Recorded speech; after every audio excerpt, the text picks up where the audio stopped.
Good morning. It's good to see all of you out there, I think. If you're out there, I hope you're out there.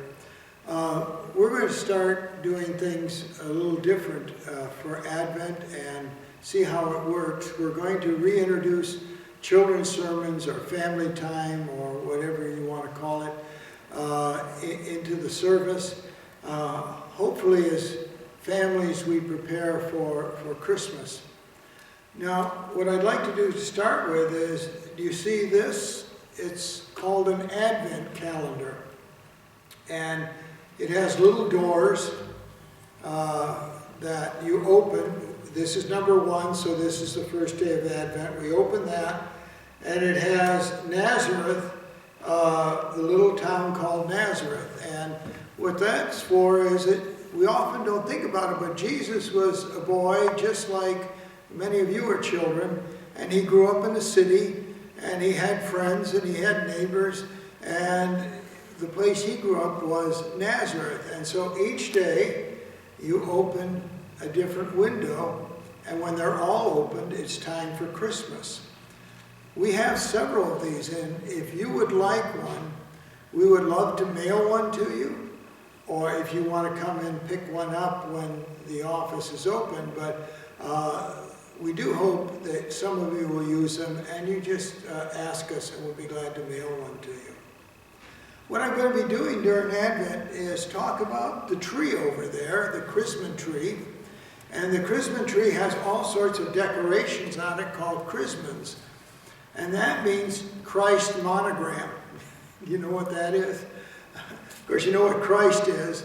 And these are symbols that represent the name of Jesus. And so when you look at the tree during the worship service, you will see all sorts of chrismons. All of them talk about the name of Jesus and reminds us that the reason for Christmas is the birth of Jesus. And so what I'm doing this time is I'm going to show you this. Not this way, but I'm going to show it to you this way. What does it look like? It looks like an X. And sometimes, if you go someplace to buy a tree, it'll look like it says Xmas trees. It got an X and then M-A-S, Xmas. But guess what? This is not an X. Do you know what it is? This, I'm going to teach you Greek now. This is the Greek letter chi. So when you say Christ, you go chi. This is the letter chi in Greek. And so the oldest symbol of Jesus, the oldest one we know of, is the X. Somebody would come up and draw a line in the sand, and somebody else would make a cross and make it look like an X, and that would be a sign for Christ. And so, if you happen to see some place that says Xmas, you can go up to them and say, do you know Greek? Because that really isn't an X, that's a chi. And it really is the oldest symbol for Jesus Christ, chi. And so we're going to go through each and every Sunday in Advent, and I'm going to show you a different symbol that means Christ, or Jesus Christ, or Jesus. And that way, when you go into a church, you can look around and say, oh, that's a chi. And later on, a Cairo or a fish. Why do we use a fish for the symbol of Jesus? We're going to look at that. We're going to look at all sorts of these. And so what I want you to do is to maybe just take a piece of construction paper and make out a chi or an X, and then hang it on your tree for your own chrisman.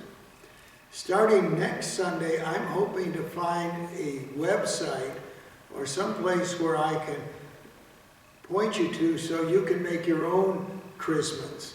And you can put them on your tree, and you can have not only a tree waiting for Santa Claus, but you can also have a tree waiting for the birth of Jesus, and to remind you that this Advent we are preparing for the birth of the Christ child.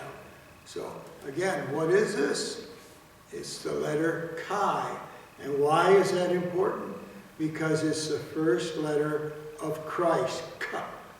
Christ, the letter Chi. I hope this helps you move along Advent and begin to see things in a new and a different way.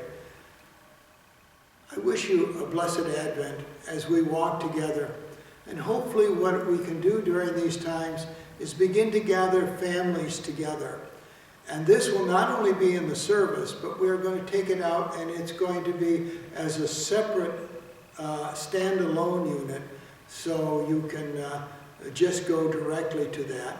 And if there are no kids at home and you don't want to see the children's sermon, you can fast forward through this, I guess. I don't know how that's done. But anyway, God bless you. Have a blessed Advent, and I'll see you next Sunday. Bye-bye.